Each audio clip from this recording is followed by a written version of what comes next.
하나님께서 오늘 우리에게 주시는 말씀 누가복음 2장 8절에서 14절입니다. 누가복음 2장 8절에서 14절. 그 지역의 목자들이 밤에 밖에서 자기 양떼를 지키더니 주의 사자가 곁에 서고 주의 영광이 그들을 두루 비추매 크게 무서워하는지라. 천사가 이르되 무서워하지 말라. 보라, 내가 온 백성에게 미칠 큰 기쁨의 좋은 소식을 너에게 전하노라. 오늘 다윗의 동네에 너희를 위하여 구주가 나셨으니 곧 그리스도 주시니라. 너희가 가서 강보에 쌓여 구유에 뉘어 있는 아기를 보리니 이것이 너희에게 표적이니라 하더니, 호련히 수많은 천군이 그 천사들과 함께 하나님을 찬송하여 이르되, 지극히 높은 곳에서는 하나님께 영광이요 땅에서는 하나님이 기뻐하시는 사람들 중에 평화로다 하니라. 아멘. 이것은 하나님의 말씀입니다. 하나님의 말씀은 능치 못함이 없습니다. 할렐루야.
하나님 아버지, 감사합니다. 오늘도 삶의 다양한 형편 속에서 하나님의 은혜로 최선을 다하여 살다가 모든 일을 멈추고 예배의 자리에 나온 성도들의 마음을 하나님 앞에 올려드립니다. 하나님, 저희는 하나님께 자랑할 것이 있어서 예배하고 하나님께 뽐낼 만한 것이 있어서 노래를 부르는 게 아니고 저희의 솜씨가 탁월하기 때문에 이것저것을 꾸미는 것이 아닙니다. 저희는 하나님의 은혜가 없으면 살 수 없는데 그 은혜로 살아낸 방식 그 자체가 하나님께 이쁨이 되리라 믿고 나아와서 주님을 예배합니다. 하나님, 가정마다 다양한 사연이 있고 형편이 있고 어떤 가족은 단란해 보이고 어떤 가족은 고단해 보이긴 하나 어떤 모양이든 하나님 앞에서 몸부림치는 모든 것이 아름다운 것임을 믿습니다. 오늘 저희 가운데 주신 은혜를 기뻐하며 하나님의 뜻 앞으로 나아갑니다. 오셔서 기록된 말씀 속에 담겨진 주님의 뜻을 드러내 보여 주시옵소서. 하나님의 말씀이 사람의 생각을 이기는 줄 믿습니다. 감사합니다. 주 예수님 이름으로 기도하옵나이다. 아멘. 할렐루야. 여러분, 스포트라이트를 아시죠? 스포트라이트. 연극 무대를 비추는 조명 가운데 어느 한 부분이나 어떤 특정 인물을 특별히 밝게 비추는 조명 방식을 스포트라이트라고 그러지요. 그런 조명을 받는 사람은 어떤 사람일까요? 주인공이죠. 혹은 극 중에서 중요한 자리를 차지하는 인물일 겁니다. 그 장면, 그 대목에서 이 사람이 참 중요하다 싶을 때 스포트라이트가 그 사람에게 갑니다. 그래서 비유적으로 말할 때도 세상 사람의 주목이나 관심을 받을 때 스포트라이트를 받는다고 말하기도 합니다. 혹시 그렇게 스포트라이트를 받아본 적이 있습니까? 무대에 서거나 중요한 사람으로 주목받아 본 적이 있는가 이 말입니다. 초등학교 시절 정교 조례 시간에 앞에 나가서 상을 받은 정도는 있나요? 그런 경험이 있다면 여러분은 이미 상당한 수준의 사람인 셈입니다. 대개의 사람들은 그런 조명을 받아보기가 어렵거든요. 평균치에 사는 사람들은 스포트라이트를 받는다면 신문에 날 사건을 저지른 범죄인일 때죠. 우리 평범한 사람들은 사람의 주목을 받아가며 사는 삶을 상상할 수도 없습니다. 그런데 괜히 자신의 위치를 과도하게 생각하며 주목받고 싶어하는 사람들 우리는 가끔 만납니다. 그런 사람들을 요즘 말로 관종이라고 부릅니다. 관종 많이 들어보셨죠?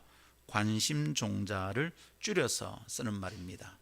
관심종자, 관심 받으려고 안달이 난 종자들, 사람들의 관심을 끌려고 늘 난리를 치는 종자들이라는 조롱조의 말이지요. 관심종자. 여러분, 평범한데 드러날 만한 유달스러운 것이 없는데 그냥 주목받을 만한 탁월함이 없는데도 자꾸 사람들의 관심을 끌려고 합니다. 그래서 말을 독차지하고 대화의 분위기를 자기에게로 끌어갑니다.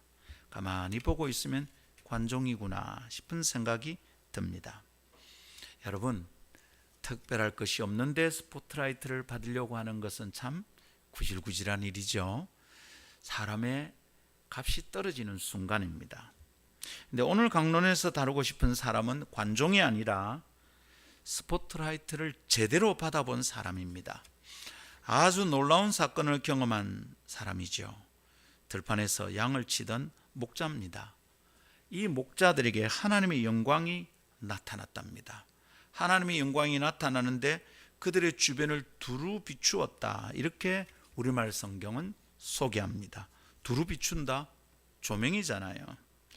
그들의 주변을 두루 비추는데 그들이 놀라서 공포를 느낄 정도였다고 성경은 소개합니다. terrify라고 NIV는 번역을 했습니다. terrify. 이것은 그저 놀란다 정도가 아니라 깜짝 놀랐잖아 라고 말할 정도가 아닙니다. 공포를 느낄 정도다로 우리가 받아들이는 게 더 가깝겠습니다. 자, 그렇다면 여러분, 왜 그 목자들은 그렇게 놀라고 무서워했을까요? 왜 공포를 느낄 정도였을까요? 빛이 너무 강력했기 때문입니다. 9절을 보니 주의 영광이 그들을 두루 비침에 크게 무서워하는지라 이랬습니다. 뭐가 비쳤어요? 공포를 느낄 만큼 깜짝 놀랐던 것은 조명 때문이었습니다. 그들을 두루 비추는 하나님의 영광 때문이었다 이 말입니다. 그들의 주변만 환한데 그 바깥은 여전히 깜깜합니다. 밤입니다. 여러분, 이거 어떻게 보입니까? 다른 곳은 다 깜깜한데 그들의 주변만 환합니다. 어떻게 보이죠? 스포트라이트죠. 그렇다면 여러분, 스포트라이트를 받는 이 사람들은 주인공입니까? 그들이 그 시대의 중요 인물입니까? 조금 더 있다가 이대지에서 살펴보겠지만 아니에요. 전혀 아닙니다. 그런데 이 스포트라이트는 어떻게 된 겁니까? 잘난 것도 없고요, 주목받을 사람들도 아니고요, 주인공도 아니고, 이 이야기에서 주인공은 더더욱 아닙니다. 그런데 여러분, 어떻게 이 사람들은 이렇게 스포트라이트를 받고 있습니까? 이상하고 신기합니다. 목자들의 입장에서는 이게 뭐고 이거죠. 와우, 이겁니다. 그야말로 와우 사건입니다. 한번 더 따라합시다. 와우 사건. 성탄은 와우 사건이다 라고 이미 지난주에 우리는 정돈하고 이 시리즈를 시작했습니다. 그죠? 자, 그렇다면 오늘은 이 목자들에게 와우를 선물한, 오늘은 도대체 어떤 와우일까요? 오늘의 와우는 와우, 알아봐 주시다니로 정돈할 수 있겠습니다. 한번 따라합시다. 와우, 알아봐 주시다니. 누가 나를 알아봐 주지 않으면 우리는 관심을 끌려고 관종이 되는 거죠. 관심종자가 되는 거죠. 아무도 자기를 주목하지 않으니까 이슈를 만드는 거죠. 이슈 메이커가 되는 겁니다. 생기는 이슈마다 찾아다니면서 말을 붙이고 논쟁을 하면 이슈 파이터. 그런데 가만히 있어도 이슈 메이커라는 말은 원래 가만히 있어도 이 사람이 항상 이슈의 중심이 되는 사람들을 이슈 메이커라 그러는데, 오늘은 좀 조롱조로 이슈를 자기가 만들려고 애쓰는 사람이 되는 거예요. 근데 놀라지 마세요. 오늘 이 얘기는 내가 관심을 끌려고 관종이 될 필요 없어요. 내가 찾아다니면서 이슈마다 찾아서 파이팅을 하면서 내가 주목받을 필요도 없어요. 하나님이 알아봐 주셔요. 그래서 오늘의 와우는 와우, 알아봐 주시다니입니다. 이렇게 제목을 정하고 상황을 정돈할 수 있겠습니다. 다음 세 가지 묵상의 고리를 풀어가면서 우리는 말씀 안으로 함께 나아가도록 합시다. 무슨 와우인지 생각해 봅시다. 첫 번째, 하나님의 오심은 감당할 수 없이 놀라운 사건입니다. 두 번째, 하나님의 오심은 아주 낮은 곳을 향합니다. 세 번째, 하나님의 오심은 시끄러운 소리를 잠재우는 평화입니다. 이 세 가지 말씀을 찬찬히 목사가 풀어서 여러분에게 전달하도록 노력해 보겠습니다. 성도들은 찬찬히 말씀을 잘 받도록 합시다. 그래서 이 말씀이 내 삶 속에서도 와우 사건을 일으키는, 잊었던 와우 사건을 다 기억하게 만드는 말씀이 되기를 기대합니다. 첫 번째 따라합시다. 하나님의 오심은 감당할 수 없이 놀라운 사건입니다. 할렐루야. 놀라운 사건은 잘 잊어버리지 않습니다. 성탄은 감당할 수 없이 놀라운 사건입니다. 근데 우리가 이 성탄을 그저 달력에 표시된 빨간 날 정도로 여기고 지나칩니다. 성탄을 기억하는가? 성탄을 기억하지 못하는 것 같습니다. 더 이상 성탄이 우리에게 놀라운 사건이 아니에요. 두고 생각하기도 잊을 수 없는 놀라움이었다, 이런 게 아닌 거죠. 예배나 찬양은 경탄을 포함합니다. 하나님을 향한 경탄, 막 그냥 내 속에서 튀어나오는 탄성이 하나님 향한 경배가 되는 거죠. 이 경탄은 어디에서 비롯되는 걸까요? 내가 경험한 와우 사건으로 비롯되는 겁니다. 어떻게 그런 일이 내게 일어났을까? 그래서 하나님 앞에 나아갈 때마다 우리는 경탄의 예배를 드리게 되는 것이죠. 할렐루야. 그런데 감격이 없어 성탄인데, 성탄절에 준비하는 모든 일들이 부담스럽기만 해요. 같이 이것 하자 저것 하자 귀찮기만 해요. 힘이 자꾸만 들어요. 이제 놀라운 사건이 아니라는 뜻이지요. 여러분, 하나님의 오심이 여러분에게 아직도 놀라운 사건입니까? 그 성탄의 소식이 여러분에게 아직도 경탄이 일어나냐고요. 막 탄성이, 기쁨의 탄성이 터지는 일입니까? 첫 번째 우리가 깨달을 것은 하나님의 오심은 내가 감당할 수 없을 정도로 놀라운 사건이라는 것을 다시 깨닫는 것으로 시작합시다. 성탄은 하나님이 이 땅에 오신 와우 사건이다, 이렇게 말했습니다. 작은 마을 외양간으로 오셨다는데 그 자리가 하나님이 땅으로 오시는 통로였어요. 출입구였어요. 이상하잖아요.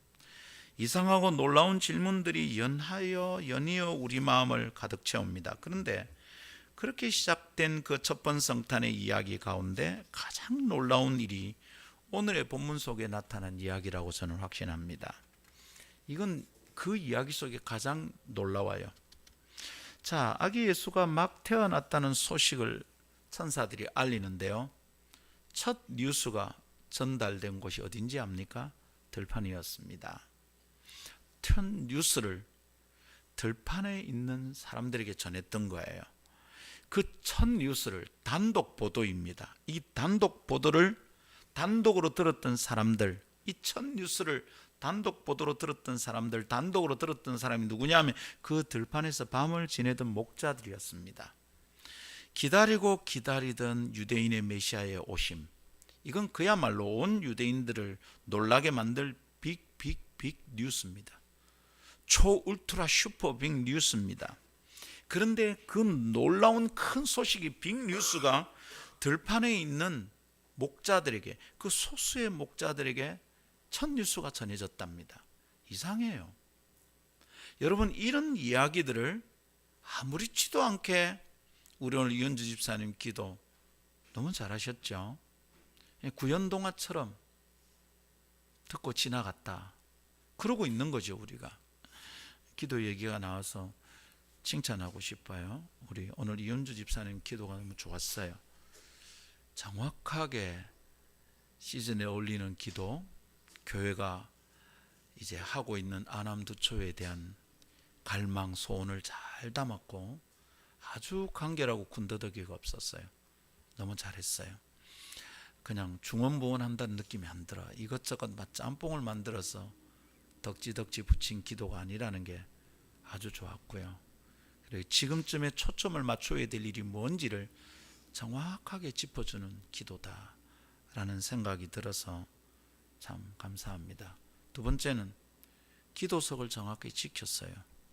요즘 우리 대표 기도할 때 기도석을 지키는 사람이 잘 없어요. 지금 그냥 편안하게 무선 마이크 들고 자기 자리에서 하곤 하는데, 이게 기도석이 저기 있잖아요. 예배는 하나님께 예의를 잘 지키는 것이어야 하는데 지금 안 해서, 다들 안 하니까 내가 이걸 어떻게 말해야 될까 고민이었는데 가르침을 잘 안 듣는 것 같아서, 근데 연주 집사님 오늘 딱 앉는 걸 보고 오늘은 이걸 한번 짚고 가야 되겠다 싶은데 잊어버렸어요. 근데 설교 중간에 또 생각이 나서 나눕니다. 고마워요. 여러분, 그 한밤중에 초빅 뉴스가 단독으로 보도됩니다. 대체로 어느 기자가 이 핫 이슈가 되는 사건을 단독으로 접했다면 여러분 이거 어떻게 전달할까요? 그냥 동네 구멍가게 아줌마한테, 아줌마 이거 아줌마한테 전하는 단독 뉴스예요? 대통령 암살당했어요. 죄송해요, 이런 말은 브라질이 축구 8강에서 떨어졌어요. 막 이런 얘기. 그 깜짝 놀랄 온 세상이 브라질 떨어진 깜짝 놀랄. 모르겠어요. 여러분 예를 잘 못 정하겠네. 그렇게 그 아줌마에게 전하고 나는 단독 보도를 했어. 이런 미친 기사가 어디 있을까요? 그냥 온 국민이 다 보는 TV에 나가야죠. 근데 오늘 좀 이상해. 이 빅뉴스가 들판에는 목자들에게 첫 번으로 딱 전달됩니다. 이상하다는 걸 깨달아야 돼. 자, 근데 정말로 이상한 것은 그 뉴스가 전해지는 방식입니다. 들판에 잠을 자고 있던 목자들에게 전하는데 그 목자들을 깨워서 소식을 전하는 천사들이 등장합니다. 우와, 이상하게 꿈에 살짝 하는 것도 아니고 천사가 나타났어요. 깨웠어요. 잠을 자던 목자들이 깨어 일어났는데 천사가 나타났어요. 여러분 어떨까요? 그것만 해도 막 놀래 자빠질 지경입니다. 천사가 오다니. 마리아는 천사가 와서 아들을 낳을 거다는 얘기를 할 때 놀랐거든요. 천사만 와도 놀라. 그런데 여러분 장면을 보면 그 정도가 아니에요. 그 순간 목자들의 주변은 신비로운 빛으로 가득 찼어요. 빛이 꽉 비쳤어요. 그리고 거기서 끝나는 게 아니에요. 하늘에는 웅장한 천사들의 합창 소리가 울렸어요. 그런 상황에서 한 아기가 태어났다 뉴스가 전해지는 겁니다. 그 순간 이 목자들이 어땠을까를 상상을 해보면 기가 막히는 것 같아요. 꿈인지 생시인지 분간하기 어려운 지경에서 목사들은 이 뉴스를 들은 겁니다. 그리고 뭐라 합니까? 크게 무서워했답니다. 덜덜덜덜 떨었어요. 공포를 느낄 정도였어요. 자, 상상력을 동원해서 이 장면을 다시 한번 그려봅시다. 우선 8절은 밤에라고 시간 정보를 알려줍니다. 장소는 어디랍니까? 성문 밖 들판이랍니다. 밖에서, 들판에서, 밖이란 말은 성문 바깥이란 말입니다. 자, 여러분 그때가 언제입니까? 혹시 어젯밤입니까? 어젯밤 집 밖에서 무슨 빛을 봤다. 사람들은 뭐라고 그럴까요? 자동차 불빛이겠지. 아이고 그 가게에 성탄 장식 불빛이겠지. 뭐 이런저런 소리를 할 겁니다. 근데 이때가 언제입니까? 지금부터 2000년도 더 거슬러 올라가야 될 먼 과거의 밤이라면 그 들판에 무슨 빛이 있습니까? 인공적인 빛이라고는 하나도 없습니다. 깜깜합니다. 여러분 아시죠? 요즘도 우리가 시골길을 가면 깜깜합니다. 자동차 라이트를 켜지 않으면 정말로 깜깜합니다. 근데 논뚝길 가다가는 아직도 논뚝길에 빠질 수 있어요, 여러분. 근데 2000년도 더 전이에요. 인공적인 빛이 있다 생각할 수 있습니까? 여러분 이제 하늘에 반짝이는 별도 우리는 잘 안 보여요. 그냥 반짝이면 뭡니까? 인공위성이랍니다. 지금은 그런 빛들이 있지만 그 시절에 무슨 빛이 있습니까? 깜깜합니다. 그런데 빛이 환합니다. 하나님의 영광이 나타났습니다. 주변이 밝은데 눈이 부십니다. 얼마나 밝았을까요? 글쎄요. 여러분 하나님의 영광을 눈으로 본 적이 있습니까? 우리 가운데 그런 경험을 한 사람이 많지 않을 겁니다. 많지 않다는 것은 경험한 사람이 있을 수 있다는 거겠죠. 경험해 본 적이 없는 사람이 이것을 어떻게 설명할 수 있을까요? 그래서 성경을 읽다 보면서 좀 살펴보면 하나님의 임재와 영광을 경험한 성경의 기록들을 살피고 미루어 짐작하건대 벌벌 떨면서 바닥에 털썩 엎어질 수밖에 없는 형편이죠. 모세도 엎어졌고요. 하나님의 영광이 성전에 가득했을 때 이사야도 죽을 듯이 괴로워했습니다. 오호라, 내가 죄 중에서 태어난 자가 하나님의 영광을, 하나님의 거룩을 보았도다. 죽게 되었다. 그럴 정도였습니다. 사도행전 9장에서 바울은 눈이 멀어버릴 지경이었습니다. 눈이 갔어요. 안 보여요. 여러분 눈이 멀 정도라면 이게 뭡니까? 사람의 눈으로 확인하고 마주칠 수 없는 정도의 빛이라는 뜻이죠. 가시광선이 아니에요. 이 땅에 존재했던 빛이 아니에요. 사람들이 보는 빛이 아니에요. 태양도 좋은 망원경으로 관찰하면 관찰할 수 있어요. 근데 여러분 어떤 망원경으로 어떤 색안경을 끼워도 하나님의 영광을 마주 볼 수 있는 사람은 아무도 없어요. 성경은 계속 그걸 얘기해요. 바울은 어떻게 됐습니까? 이 사람은 성경을 연구하고 가르치던 사람이에요. 하나님의 영광이 성경에 있다는 걸 아는 사람들이고 하나님의 영광을 만났던 사람들이 어떻게 반응했다는지 알아. 지식으로는 낯설지 않아요. 그런데 이 사람이 길을 가다가 하늘부터 비치는 빛앞을, 그 빛을 경험한 거죠. 하나님의 영광을 알던 사람인데도 주여 누십니까? 라고 불렀어요. 아도나이, 이렇게 불렀어요. 주님의 영광이라는 걸 알았다 이 말입니다. 그런데도 그 사람에게도 그 일은 놀랍고 신비로운 일이어서 바울은 땅바닥에 털썩 주저앉고 말았다. 그렇게 성경이 소개합니다. 그런데 여러분, 들판에 있는 목자들에게 이런 일이 벌어진 겁니다. 그들 주변에 하나님의 영광이 가득 찼어요. 자고 있던 사람들에게 조명빛이 갑자기 들이비치었는데, 그리고 하늘이 온 하늘이 울리는 소리가 들렸어요. 조명은 뭐예요? 하나님의 영광이고, 음향은 하늘 성가대, 천사들의 성가대, 천사 찬양대의 소리였어요. 와우! 아닙니까 여러분? 이게 도대체 무슨 일입니까? 성경을 너무 밋밋하게 읽으면 안 돼요. 입체적으로 상상력을 동원해서 읽어보면 여러분, 이게 음성 지원이 되고요, 이게요 화면이 우리에게 송출돼요. 우리는 그냥 글자로 보지만 믿음의 상상력을 동원하고 이게 실제로 있는 일을 믿고 읽기 시작하면 우리에게 화면이 송출돼요. 커다란 화면 앞에서 엄청난 음성 지원이 되는데 가슴이 뛰죠. 가만히 묵상을 하는데 놀라운 사건인 겁니다. 와우죠. 목자들이 제정신이 아니죠. 그 사람들이 언제 그렇게 밝은 조명을 보았을까요? 주변은 깜깜한데 자기들만 환해. 언제 이런 스포트라이트를 받아봤을까요? 언제 그런 상황을 경험했을까요? 제대로 배운 상태라서, 성경을 연구한 사람들이라서 이건 하나님의 영광이구나, 그 상황을 이해할 수는 있었을까요? 하나님을 아는 사람도 천사를 만나서 천사 앞에 엎드려 절을 했어요. 나도 당신과 똑같은 사람이니 절하지 마라. 내가 경배를 받을 자가 아니니까 절하지 마라 말릴 정도였습니다. 근데 이 사람들이, 목자들이 경험했습니다. 놀랍고 이상하고 기가 막히고 무서웠을 겁니다. 그래서 성경은 크게 무서워했다. 영어 성경은 terrify라고 번역했다 그랬습니다. 공포했다는 거예요. 요즘 우리 그냥 흔하게 쓰는 말 오줌을 지릴 정도였겠어. 그 상황을 설명하면 전부 다 말하는 젊은이들이 와우 지리고, 어떻게 그런 일이 있냐 이 말이죠. 심약한 사람은 기절할 일입니다.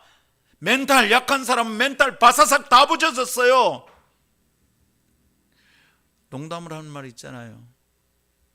어느 할머니가 로또를 어떻게 얻어가지고 목사님한테 갖다 줬대요. 목사님, 이거 제가 모르겠고 목사님 가지세요. 근데 목사님이 확인했는데 이게 1등 당첨 로또래. 할머니, 집사님, 이거 1등인데 맞습니다. 1등 목사님 하세요. 목사님 기절해서 죽었대. 실제 사건은 아니고 재밌게 누가 얘기한다고 그랬어요. 멘탈 약한 사람은 여러분 로또 걸렸다고 심장마비 걸리는 경우가 있답니다. 여러분, 여친에게 이별 통보를 받고 놀래가 기절한 남자들이 있답니다. 근데 하나님의 영광이 임했어요. 천사들의 찬양이 가득 찼어요. 기절할 일이죠. 어찌 그렇지 않겠습니까?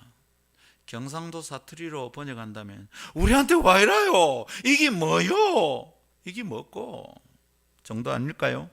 어떻게 생각할 수 있어요? 누가 잡으러 왔나? 우리 무슨 잘못이 들킨 건가? 이제 우리 다 죽는 거가? 아마 그랬을 겁니다. 여러분, 요즘 왜 TV 프로그램에 막 찾아가는 거 있잖아요. 막 찾아서 카메라를 들이댑니다. 그러면 카메라 지워요, 카메라 지워요, 카메라 지워요. 내가 뭐 잘못했다고 이러는 거예요. 지금 들이댄 거야. 목자들에게 빛이 비치고요, 소리가 들려요. 얼마나 겁이 나요. 뭡니까 이거? 우리가 뭐 잘못했습니까? 공포죠. 근데 여러분, 천사들이 도대체 왜 이렇게 합니까? 하나님이 도대체 왜 이렇게 합니까? 천사들은 왜 이럽니까? 너무 놀라고 무서워하니까 천사들이 목자를 달립니다. 무서워하지 마라. 무서워하지 말라. 무슨 얘기입니까? 무서워만 할 일이 아니다는 거죠. 천사들이 왜 이렇게 하는가는 그 소식의 내용과 관련이 있습니다. 한 가지 소식을 전하는데 이 소식과 관련되어 있기 때문에 이런 놀라운 광경이 벌어진다는 겁니다.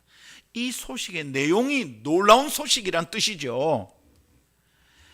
내가 너희들에게 전하는데 그건 큰 기쁨의 좋은 소식이랍니다. 너무 큰 기쁜 소식이라면 그렇게 기절만한 방식으로 전하는 것이 어울리겠다 싶은 생각이 듭니다. 여러분, 너무 놀라운 소식을 전할 때 어쩝니까 우리가? 봐라 큰일이 났다, 이거 알겠습니까? 그죠? 아주 크게 좋은 소식이라면 그렇게 요란하고 찬란한 빛으로 무대를 장식하는 게 맞겠습니다. 연극이라면 그게 도대체 얼마나 빛을 쏟아부어야 할까요? 큰 소식이죠. 기쁜 소식이죠. 좋은 소식이에요. 그 소식이 뭡니까? 너희를 위하여 구주가 나셨도다. 오늘 우리가 성탄에 감격이 밋밋하다는 것은 구주 오심에 대하여 우리가 감격이 없는 거죠. 내가 구원받았다는 사실에 대하여 감격이 없는 거예요. 천사가 왜 이렇게 하냐고요? 구주가 오셨기 때문이라는 거예요. 그것은 그냥 지나가다가 쭉 왔다, 받아라, 선물이다. 뭔데? 예수 왔네, 이럴 정도가 아니잖아요. 구주가 오셨도다. 놀라운 소식이란 말입니다. 여러분, 구주가 오셨다, 구원자가 왔다는 말이잖아요. 내 형편을 건져낼 수 있는 사람이 왔다는 거잖아요. 그런 존재가 왔다는 거잖아요. 누가 온 겁니까? 네? 로마의 황제가 왔습니까? 누가 온 겁니까? 헤롯이 왔습니까? 누가 왔습니까? 빌라도가 왔습니까? 누가 왔습니까? 로마의 백부장 왔습니까? 누가 왔습니까? 대통령이 왔습니까? 행안부 장관이 왔습니까? 사람들이 압박을 받아 죽어가는 상황에 누가 왔습니까? 누가 와서 건졌습니까? 대통령 와도 놀라운 거예요. 로마의 황제만 와도 놀라운 거예요. 누가 왔어요? 구주가 왔어요. 하나님이 오셨어요. 할렐루야. 너희를 위하여 구주가 나셨다. 여러분, 목자들에게 이 소식은 무슨 의미였을까요? 너희를 위한 구주다, 이게 무슨 뜻일까요? 우리요? 우리를 누가 신경 쓴다고요? 우리를요? 그래, 이 들판에서 평생을 보낼 내 인생을 새롭게 할 존재가 있을까? 누가 우리를 신경 썼다고? 내 비참한 운명을 바꿀 만한 어떤 인물이 내 주변에 있을까? 누가 나를 도와준다고? 누가 나를 알아봐 준다고? 적당하게 정돈하고 적당하게 포기하고 살아가는 것이 오히려 편할 지경입니다. 무슨 다른 꿈을 꾸는 게 불편해요. 희망을 주는 게 희망 고문이죠. 무슨 희망이 있냐고요? 그런데 그렇게 인생이 끝나지 않고 운명이 그렇게 흘러가지 않을 것이라는 소식이 당도한 거죠. 너희를 위하여 구주가 왔다. 그리고 그것은 그저 들판의 목자들에게만 해당되는 것이 아니고 온 백성에게 미칠 기쁘고 좋은 소식이라는 것 아닙니까? 구원자의 오심을 전하는 소식, 구원의 소식입니다. 어떤 그릇에 담겨야 적당할까요? 성탄은 그 구원자가 이 땅에 오는 사건인 것을 잊으면 안 됩니다. 여러분, 놀랍고 놀라운 사건입니다. 목자들이 경험한 그 공포를 느낄 정도의 놀라운 광경은 그 배경의 무대를 통하여 전달하고자 하는 소식은 무엇입니까? 구원자의 오심입니다. 왜 그렇게 배경을 놀랍게 꾸몄을까요? 왜 그렇게 조명을 쏟아부었을까요? 그 배경, 그 무대를 통하여 전달하고자 하는 소식이 엄청나기 때문입니다. 놀랍고 놀라운 소식이기 때문입니다. 할렐루야. 여러분, 목사의 설교를 이해할 수 있겠습니까? 공감이 갑니까? 교회는 이 놀라운 소식을 전해드리는 집단입니다. 그날 목자들은 그 얘기를 듣고 깜짝 놀라고 공포를 느낄 정도였는데, 이 소식을 전해들은, 이 놀라운 소식을 전해들은 집단이 이 땅에도 있는데, 지금 여기도 있는데, 누구냐면 교회입니다. 나와 여러분입니다. 그 놀라운 구원 소식을 접하고 받아들여서 그 놀라운 구원을 받은 사람들이 우리입니다. 그래서 교회는 이 목자들의 놀라움을 이해할 수 있는 이 땅에 있는 유일한 공동체입니다. 나 이거 무슨 뜻인 줄 안다. 야들 왜 이렇게 놀라는지를 안다. 왜 공포를 느낄 정도로 벌벌 떨고 있는지 나는 안다. 그 아는 사람들이 누구냐 하면 교회입니다. 그리스도인입니다. 예수쟁이들입니다. 구원받은 우리입니다. 대체 이런 놀라운 권이 어떻게 내게 임하였는가? 어떻게 나를 향하여 너희를 위하여 구주가 나셨다, 이런 얘기를 하시는가?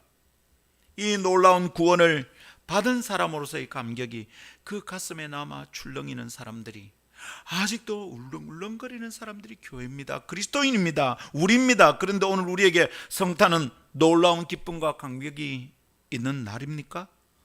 어렵게 얻은 손자 생일에도 우리는 이렇게 밋밋하게 지나가지는 않을 겁니다. 기다리다가 며느리를 드디어 봤다, 그런 정도도 밋밋하게 지나가지는 않을 겁니다. 근데 이 놀라운 와우 사건에 대한 감격을 잃어버린 교회는 도대체 뭡니까? 이 사람들에게 살 힘이 있을까요? 세상을 상대할 능력이 있을까요? 담대하게 누군가에게 예수 믿으라고 말할 수 있는 힘이 있을까요? 이번 주 목요일에 서울에 있는 한 자매가 예전에 목요 모임에 참석했던 자매인데 목요 모임 왔어요. 그래서 우리가 이번 주일에 원래 이제 이렇게 누가 목요 모임 회식을 하라고 60개씩 그 선물권을 보내줬어요. 지금 한 달쯤 됐는데 못 쓰고 있었는데, 왜냐하면 이제 미진자매를 마치고 빨리 카페에 가야 되니까 이게 모임이 안 되는 거예요. 그런데 어제 미진자매 안 오고 뭐 이제 사람들이 많이 안 왔어요. 그래서 오늘은 이렇게 우리가 회식을 하러 갑시다 했는데 그 자매가 저도 끼어도 됩니까? 무료입니까? 예, 무료입니다. 그래 왔어요. 막 음식을 먹고 이런저런 얘기를 하는데 이 자매가 모교회가 있는데 너무 크게 예배당을 지어서 가보니까 낯설더래요. 그래서 뭐 교회를 옮겨야 되나 이런 얘기를 막 하고 있는데 우리 김영환 집사님이 뭐라냐면 이럽니다. 그 모교 찬양에 오는 게 아니라 아름다운 게 오는 거 아닙니까? 깜짝 놀랐어요. 뭐야, 그냥 깜빡이도 없이 들어온 거야. 갑자기 들어왔어요. 18일에 우리 교회 전도 집회하는데 한번 오이소. 언제 봤다고 그 자매하고 얘기를 해본 적이 있나? 처음 얘기하는 자매한테 김 집사님이 확 들이댄 겁니다. 여러분,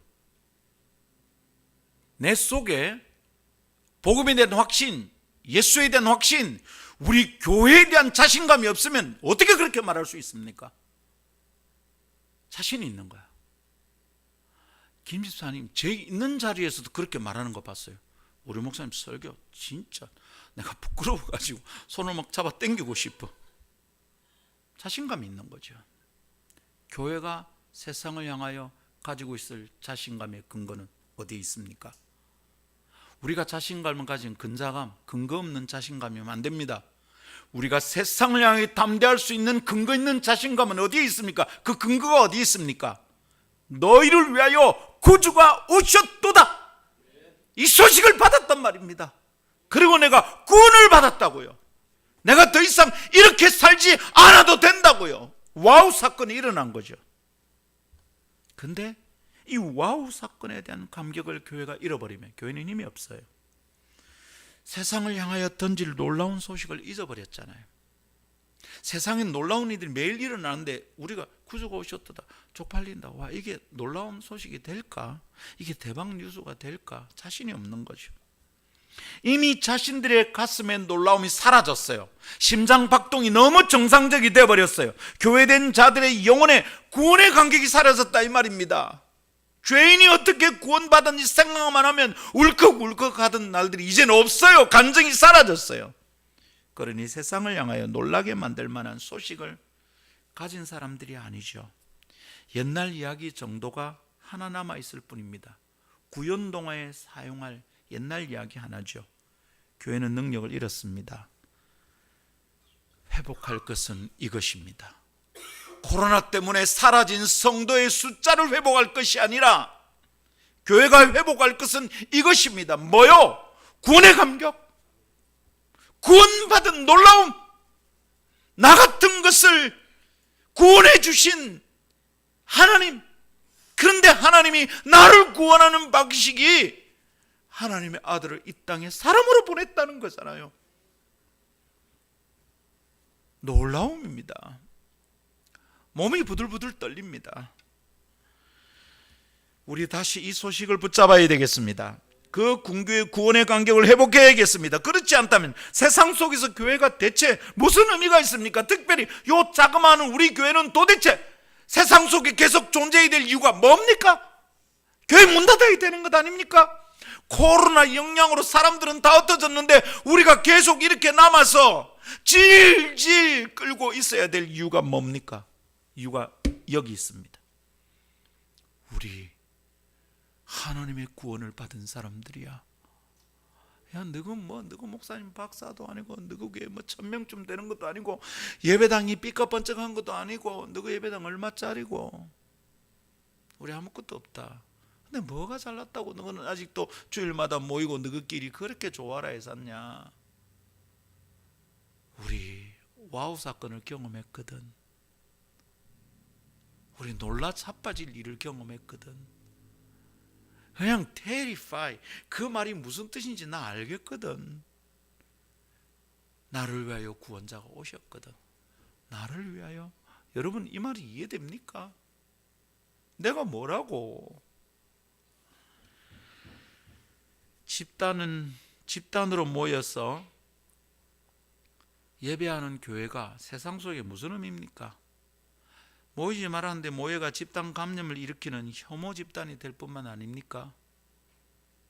교회요, 성도요, 하나님의 백성이요.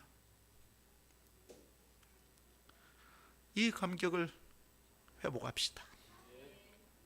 하나님의 오심이 나로서는 감당할 수도 없을 정도의 놀라운 사건이고 감격이라는 것을 다시 깨달읍시다. 목자들은 그걸 알았어요. 그 소식을 듣는 사람들은 그것을 알았어요. 그런데 오늘 그 소식을 듣는 우리는 그 감격이 살아있는지, 하나님의 오심은 우리가 쉽게 감당할 수 없는 놀라운 사건입니다.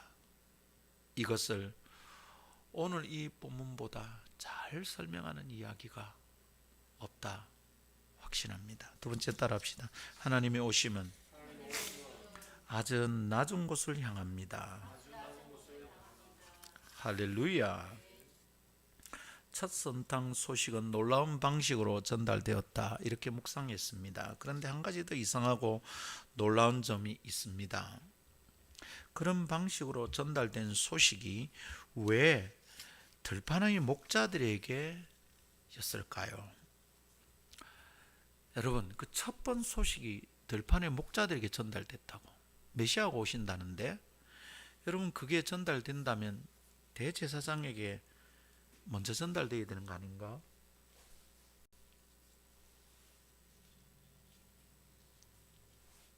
아니면 어떤 서기관들에게 전달되어서 뭘 기록으로 남겨야 되는 것 아닌가? 근데 어떻게 들판의 목자들에게 였을까? 여러분, 들판은 어떤 의미고 밤에 성박 들판에 머물고 있는 사람들의 뜻이 무엇이기에 그들에게 그 소식이 기쁘고 놀라운 소식이었을까 생각해 보면 우리가 받는 은혜가 있습니다. 여러분, 밤에 들판에 있다는 건 무슨 뜻이고 들판에 있는 목자는 무슨 뜻인가?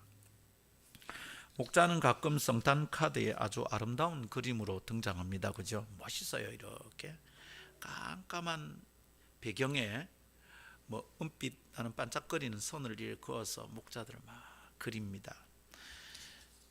이쁜 그림이죠, 그죠? 목가적인 풍경입니다. 낭만적인 분위기가 몰신 풍기는 그림입니다. 그렇게 그림에 담는 것이 첩번 성탄의 아름다움을 설명하기 위함이라면 굳이 12개월 것까지는 없습니다. 그런데 당시 유대 사회에서의 목자의 위치와 형편에 대하여 알고 나면 그 그림이 결코 아름다운 풍경이 될 수 없다는 것을 깨닫게 됩니다. 여러분, 당시 유대 사회의 목자는 마이너리티예요. 유력한 사회 구성원이 아니에요. 마이너리티, 메이저리그에 결코 갈 수 없는 자들입니다. 하층민이다 이 말입니다. 지금 세상에서 유목민들을 하층민이라고 말할 수 없고 말해도 안 됩니다. 그런데 실제로 그 유목민의 삶을 들여다보면 이미 문명사회의 온갖 이로움을 접하고 있는 우리로서는 어떻게 저렇게 살까 싶습니다. 차마고도 얘기를 다루는 다큐멘터리를 아내와 같이 봤습니다. 이 사람들이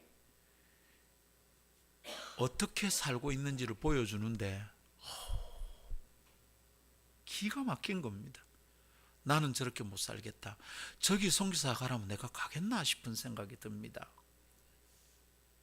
그 삶의 어려움은 지금도 여전합니다. 그들의 삶의 운명의 굴레를 벗어나질 못합니다. 아버지가 그래 살면 아들도 그렇게 살고 그렇게 살고 그렇게 살고 그들은 거기서 사는 게 행복하답니다. 존중해줘야 되겠죠, 삶의 방식을. 그런데 문제는 지금은 유목민을 한다고 목장을 운영한다고 그 사람들이 하층민은 아닙니다. 그런데 이 당시의 목자는 유력한 사람이 하는 일이 아닙니다. 목자에게 양을 맡겨서 들판에 나가라, 이것은 그냥 하찮은 존재에게 맡기는 거예요. 사무엘이 다윗의 집안에 와서 다음 왕을 삼으려고 기름 부으려 왔을 때 형들이 쭉쭉쭉쭉 다 왔는데 아니랍니다. 아들이 더 없나? 하나님 계속 아니라니까. 물으니까 아버지가 한 말이 아들이 하나 있는데, 이게 찝찝합니다. 말이 있는데 지금 들판에 양을 칩니다. 다윗은 그 집안의 중요한 인물이 아니었어요. 밖에 나가 양이나 쳐라. 야곱이 아끼던 요셉은 아버지가 끼고 있었고 형들은 양을 치러 나갔었습니다. 같은 집안이어도 그렇습니다. 고용된 목자들은 말할 것이 없습니다. 그 사회, 유대 사회, 당시의 사회에서 하층민 중에 하층민입니다. 특별히 밤에 그들이 들판에 있었답니다. 밤에와 들판은 괜찮은 유대인들에게는 어울리지 않는 조합의 말입니다. 존귀한 자들에게 이 두 단어는 서로 연관이 없습니다. 존귀한 자들은 밤에 들판에 머물지 않습니다. 성문을 닫는다는 소식이 뿔나팔로 울려지면 성문 바깥에 벽에서 붙어서 장사하는 사람, 다양한 사람들이 있잖아요. 다 성문 안으로 들어옵니다. 아무나 들어올 수 없습니다. 성문 바깥에는 창기들도 있고 나은 자촌도 있고 다양한 종류의 버림받은 사람들이 있어요. 거지도 있고요. 그냥 막 버글버글한 거예요. 성벽에 붙어 살아요. 근데 밤에 성문이 닫히고 성 안에 있어야 될 사람들이 다 들어와도 그 사람들은 밖에 있어야 합니다. 보호받지 못합니다. 목자들은 성문 바깥의 들판에서 밤을 지나야 합니다. 여러분, 이 말은 그들이 누구인지 어떤 존재인지를 잘 설명합니다. 그들의 자리가, 그들의 삶의 위치가, 정황이, 이 사람들의 소셜 포지션이 어느 정도에 위치하는지 잘 보여줍니다. 여러분 아시죠? 우리 통계를 볼 때 이 분포도가 있지 않습니까? 정상 분포도를 보면 대개의 사람들이 이 가운데 있습니다. 정상 분포라는 것은 이 가운데 여기에 있는 거죠. 사건도 그렇고 사람도 그렇습니다. 근데 좌우에 요 낮은 분포에 있는 1%가 10%들 있잖아요. 5%인지. 여러분, 이쪽은 아주 가난하고 그 사회에 유력한 인물이 절대로 될 수 없는 거고요. 이쪽은 상위 1%는 중간에 있는 사람들도 꿈꿀 수 없는 존재들입니다. 목자들은 누구냐? 사회 구성원의 정상 분포도를 볼 때 이쪽에 있는 사람들이에요. 아무도 주목하지 않아요. 이 사람들을 통하여 우리 사회가 어떻게 될 거다 아무도 기대하잖아요. 그들에게 기대를 하지 않고 기대감도 주지 않아요. 그 사람들에게 의무도 짜들어 주지 않아요. 너희는 거기서 그냥 살아. 이런 존재들입니다. 밤의 들판은 밖에는 돌보지 않는 것이고요. 거기는 성 안이 아니에요. 이 사람들은 철저히 마이너리티고 하찮은 존재예요. 천민이에요.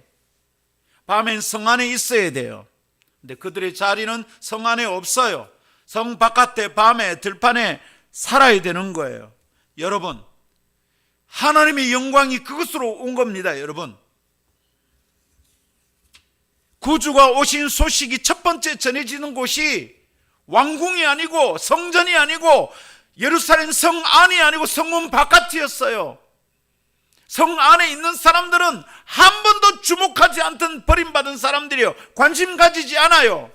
그들의 사회적 지위는 바닥이에요. 그런 사람들에게 이 소식이 전해졌습니다. 이게 무슨 뜻일까요, 여러분? 하나님의 오심은 아주 낮은 곳으로 향합니다. 근데 그냥 낮은 곳으로 끝나는 게 아니라 여러분이 낮은 곳이 어떤 곳입니까? 아무도 주목하지 않는, 아무도 알아봐 주지 않는 곳입니다. 아무도 알아봐 주지 않아요. 내가 뭐라고 여기 오시냐 이거죠. 목자들이 이름도 없습니다. 아무것도 없습니다. 목자가 몇 명인지도 안 나타납니다. 그들에 대한 정보가 아무것도 없어요. 의미 없는 존재였어요. 그들에게 주님이 오셨습니다. 첫 번 소식이 전달된 상황이 정말 기가 막힙니다. 아시겠습니까? 성탄의 소식, 와우 사건이 되는 큰 이유 중에 하나가 나를 알아봐 주시다니, 그 무지렁이 같은 인간을 알아봐 주시다니. 가들은 무시하고 지나도 될 애들입니다. 그 동네를 재개발하면 이런 사람들은 그냥 밀어버리는 사람들입니다. 누가 알아봐 줍니까? 누가 그 사람에게 주목합니까? 아무도 알아봐 주지 않아요. 그런데 하나님이 천사들을 그 사람들에게 보냈어요. 단독 뉴스를 보도하는데 그 사람에게 보냈다니까요. 증권사가 뿌리는 찌라시라는 정보지가 있대요. 전 잘 몰라요. 거기에 고급 정보들이 실리고 믿을 만한 애널리스트가 뿌리면 그 정보지를 비싸게 주고 산답니다. 증권사도 아무나 뿌리는 게 아니라 믿을 만한 애널리스트가, 믿을 만한 주식 분석가가 하는 정보는 돈을 줘서 산대요. 여러분, 만일 세상을 구원할 구원자가 왔다, 놀라운 정보입니다. 어느 누구에게 가서 이 정보를 전하겠습니까? 여러분 같으면 온 세상이 다 죽는데 구원받을 수 있습니다. 누구한테 가겠습니까? 얼마나 놀라운 정보인데. 돈을 많이 줄 사람한테 찾아가야지, 유력 인사에게 찾아가야지. 그런데 이 정보는, 이 놀라운 소식은 밤에 들판에 있는 목자들에게 전해졌습니다. 뭐라고? 내가 뭐라고 하나님이 나를 찾아와서 이 소식을 전하나?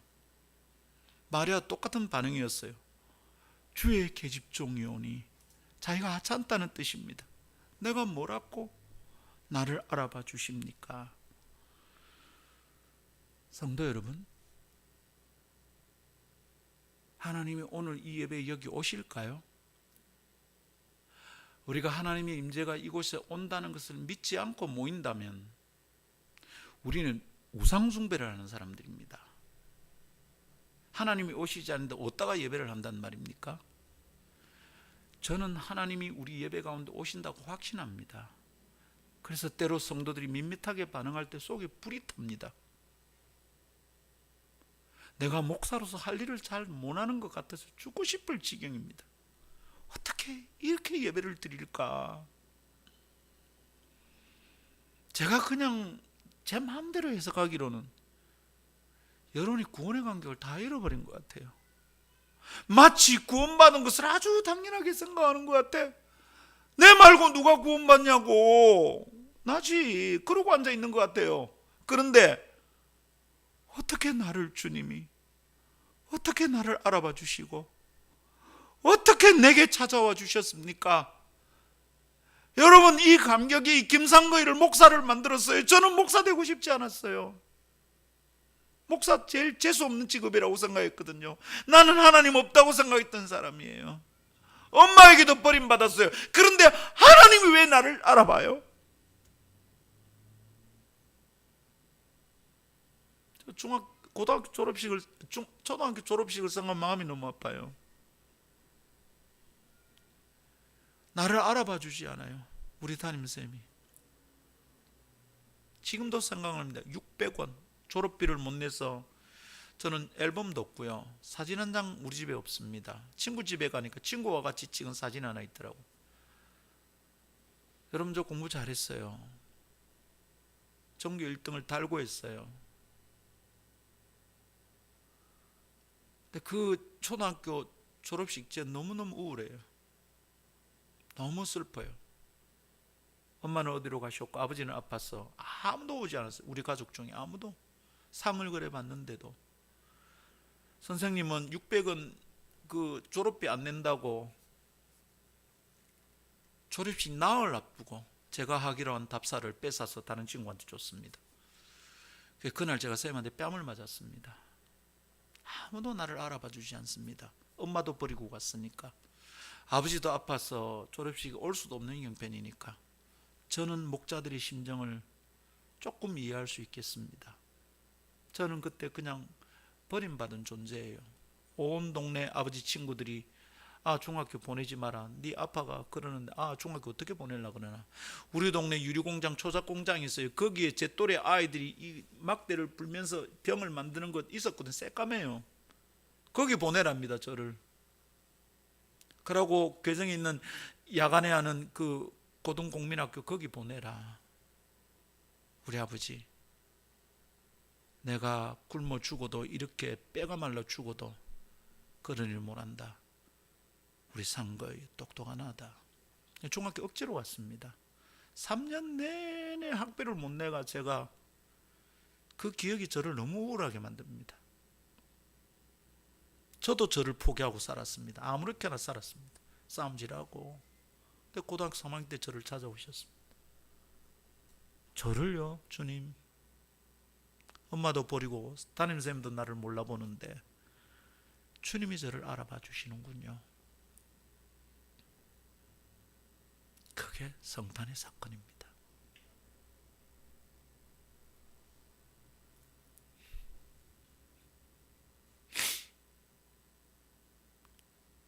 제발 대충 지나가지 맙시다. 예수 똑바로 믿읍시다. 구원의 감격이 없는데 구원받은 건 맞습니까? 구원받은 증거는 없는데 천국 간다는 얘기는 어떻게 믿습니까?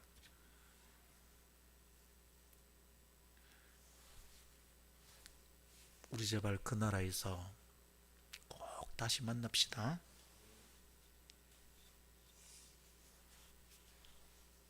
하나님의 오심이 아주 낮은 곳을 향하여 아무도 알아봐 주지 않는 사람들을 향하여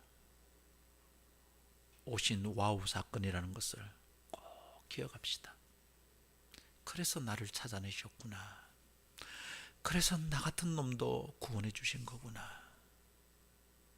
이 감격에 사로잡혀서 찬송을 하면 목소리가 자꾸 높아지고 아멘이 자꾸 힘있게 나오고 할렐루야가 수없이 터지고. 우리 교회 기도할 때 아멘 하는 사람 몇 사람 없잖아요. 안타까워요. 찬송을 하다가 이 가사가 무슨 뜻인지 알면 찬송을 하다가도 아멘이 나오고 할렐루야가 나오고 박수를 치게 되고 일어나서 춤을 추게 되고. 이런 감격이 다 어디 갔습니까?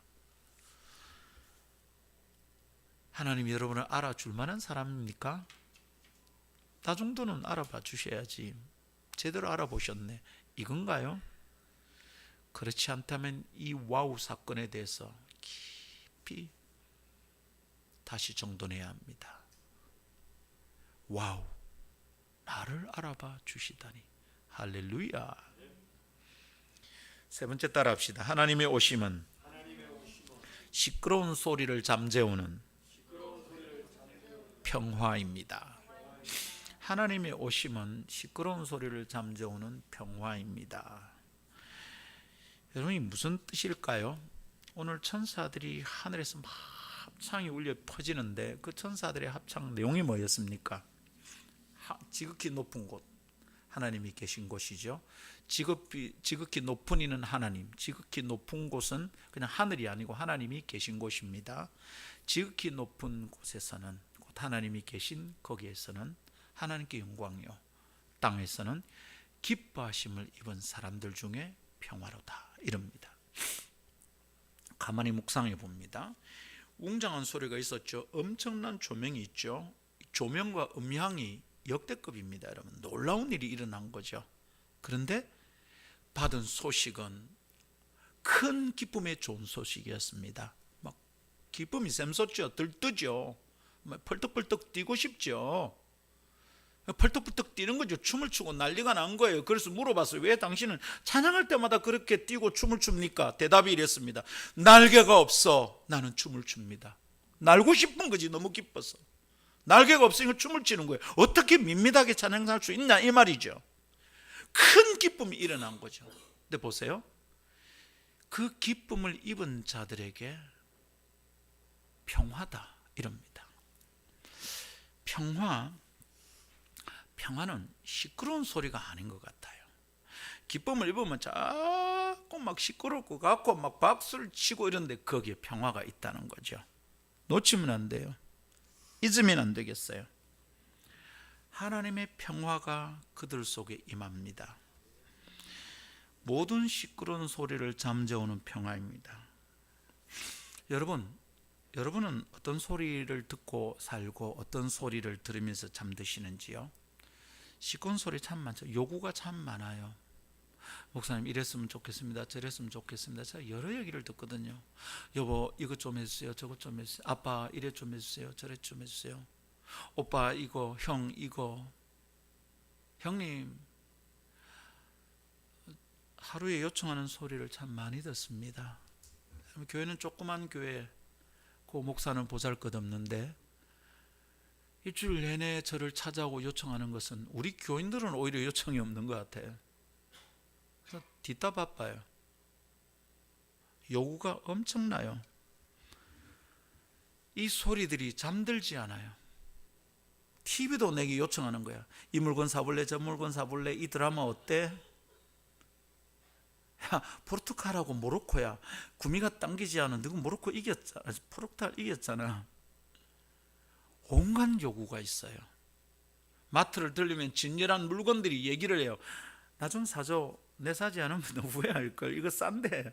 요구가 너무 많아요. 가끔 우리 주집사도 요구를 해요.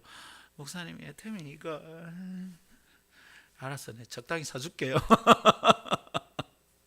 근데 내한테 팔아가 아마 장사가 안 될걸. 내가 뭐 얼마나 사주겠어요, 그죠?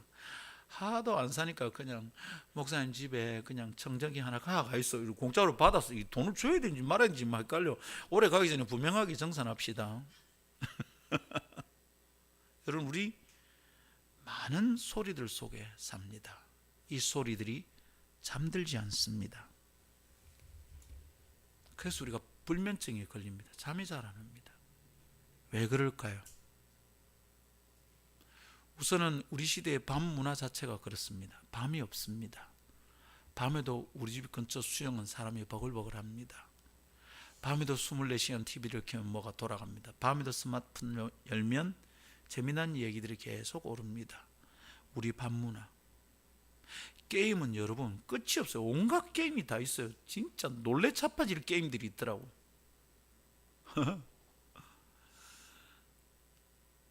최근에 제가 약간 머리를 쓰는 게임이 있더라고. 당신은 IQ가 얼마입니까? 그걸 한번 해봤어요. 그 게임을 하는데 내 IQ가 제법 높아지더라고. 이게 자극을 하네, 얘가. 그 게임하다가 제가 새벽 3시까지 한 적이 있습니다. 확 쥐어버렸습니다. 제 폰에 뜨지 않도록 하는 게 뭐 있더라고요. 뭐 이걸 보지 않기 클릭하니까 뭐 보고하고 이러니까 그게 더 이상 안 뜨더라고요. 우리는 우리에게 요구하는 많은 소리들 속에 살고 있습니다. 밤에도 잠들지 못합니다. 평화가 있습니까, 여러분 속에? 이 밤문화가 우리에게 안식을 보장합니까? 밤에도 일을 하고 더 많은 일을 해서 돈을 벌면 우리의 삶은 안정된 상태에 도달할 수 있을까요? 천사가 하늘에서 외칩니다. 땅에서는 기뻐하심을 입은 사람들 중에 평화다. 하나님이 오시면 모든 시끄러운 소리를 잠재우는 평화입니다. 압도적 평화입니다. 하늘의 천사들이 그 소리가 어땠을까요? 우리 천국 가면 맛보겠죠? 그 웅장한 소리가 그 들판을 꽉 덮어버립니다. 압도적인 평화입니다. 땅에서는 기뻐하심을 입은 사람들 중에 평화로다. 이 목자들은 그 평화를 만끽했겠죠. 누렸겠죠. 두려움이 사라지고요. 내 존재가 보잘것없다는 것 때문에 주눅들 필요가 전혀 없겠죠. 내게 지금 너무도 필요한 평화입니다. 작은 교회 목사는 노예 가서 발언할 기회도 잘 없어요. 발언하면 눈총 받아요. 작은 교회 목사는 운전면허도 없이 뚜벅뚜벅 걸어 다녀야 돼요. 나이가 60대가 되니까 그게 힘들어요. 50대까지만 해도 백팩 메고 다니는 게 재밌고 양손 다스리기엔 자유롭고 지하철 오가면서 읽는 책이 적어도 일주일에 한 권이었어요. 굉장히 나이가 되니까 너무 고단해요. 내가 뭐지? 내 속에 시끄러운 소리들이 있습니다. 내게 너무도 필요한 게 그 평화입니다. 주님이 오시면 모든 시끄러운 소리를 잠재울 수 있는 평화가 임합니다. 얼마나 놀라운 일인지, 얼마나 복되고 찬란한 일인지. 성도 여러분, 불면증과 불안과 외로움에 찌들어서 힘들어하는 모든 것이 순식간에 해결되는 놀라운 평화가 성탄에 전해진다는 것을 믿읍시다. 그리고 세상을 향하여 담대한 마음을 가집시다. 말씀 맺겠습니다. J.I. 패커라는 복음주의의 구루라고 말할 수 있는, 이제 하늘 가셨죠. 아주 위대한 복음주의 신학자가 있습니다. 그분이 이런 글을 쓴 적이 있어요. 복음주의는, 복음을 받은 사람들, 복음 진영은 지금 영적 난장이 같아, 이런 말을 썼어요. 그 말이 마음에 되게 걸렸어요. 영적 난쟁이래. 보잘것없어. 이 세상의 마이너리티 같아요.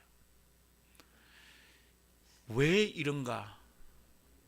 신학자가 분석한 내용은 복음에 대한 확신이 없어. 복음의 감격을 잃어버렸대, 교회가. 그러니까 복음주의 진영이, 교회가 영적인 난쟁이에요. 세상에 떳떳하지도 않고 담대하지도 않아요. 성도 여러분, 성탄은 이제 교회보다 백화점이 더 번쩍거리는 것 같고요. 성탄은 묵고 떠들기 좋아하고 휴일이니까 밤새워 노는 젊은이들에게 더 좋은 소식 같습니다. 교회가 성탄이 큰 기쁨의 좋은 소식임을 어떻게 설명하겠습니까? 우리는 너무도 작은 영적 난쟁이가 되어 있습니다. 회복할 방법은 복음의 광격을 회복하는 겁니다.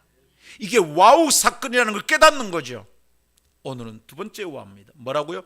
와우, 알아봐 주시다니. 나 같은 것을 알아봐 주시다니. 구원받은 간격을 기뻐하면서 2022년 성탄을 맞이하고 이 시즌을 보낼 수 있기를 기대합니다. 찬송합시다.